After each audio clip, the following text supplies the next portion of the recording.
Assalamualaikum warahmatullahi wabarakatuh. Halo semuanya, dalam kesempatan kali ini untuk memenuhi tugas akhir sejarah. Di sini saya akan sedikit menjelaskan materi mengenai materi yang sudah saya pelajari di kelas 12 maupun di kelas 11, yaitu materi kolonialisme dan imperialisme. Tapi sebelum itu izinkan saya memperkenalkan diri saya terlebih dahulu. Nama saya Baris Salmani, absen 5 dari kelas 12A1. Langsung saja ya, tanpa basa-basi kita ke inti pembahasannya. Baik, kolonialisme dan imperialisme ini merupakan dua hal yang sangat berpengaruh dalam sejarah Indonesia.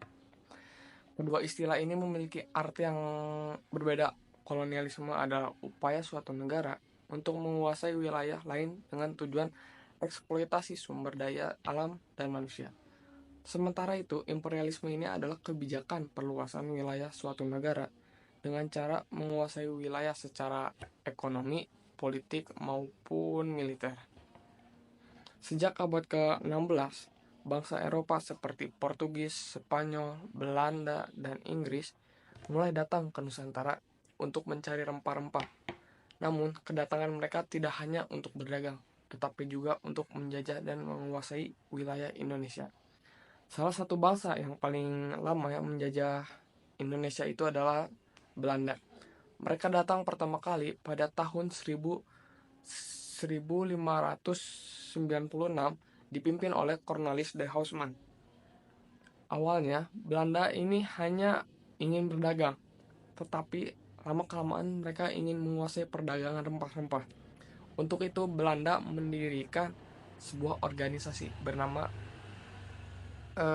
VOC, Verenigd Oost-Indische Company, pada tahun 1602. VOC ini diberi hak istimewa oleh pemerintah Belanda untuk melakukan perdagangan, membuat perjanjian dengan raja-raja lokal, bahkan memiliki pasukannya sendiri. VOC menjalankan berbagai kebijakan yang merugikan rakyat, seperti kerja paksa, memonopoli perdagangan, tapi namun akhirnya VOC ini bangkrut pada tahun 1799 dan kekuasaan Belanda atas Indonesia diambil alih oleh pemerintahan kolonial Hindia Belanda. Selain Belanda, ada juga Inggris yang sempat menguasai Indonesia, terutama pada masa pemerintahan Thomas Stamford Raffles, yaitu pada sekitar tahun 1811 sampai 1816. Meskipun pemerintahannya singkat, Raffles membawa beberapa perubahan, seperti menghapus sistem tanam paksa dan memperkenalkan sistem sewa tanah, yaitu land rent. Pada awal abad ke-20, kolonialisme dan imperialisme ini semakin kuat. Belanda menerapkan politik etis, yang salah satu kebijakannya itu adalah memberikan pendidikan kepada pribumi.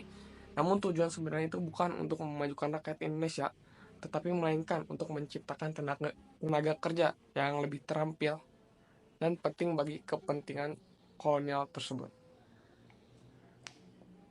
Ya, jadi kesimpulan yang didapat adalah kolonialisme dan imperialisme ini membawa penderitaan bagi bangsa Indonesia. Sumber daya alam dan tenaga kerja yang diperas dalam kepentingan penjajah.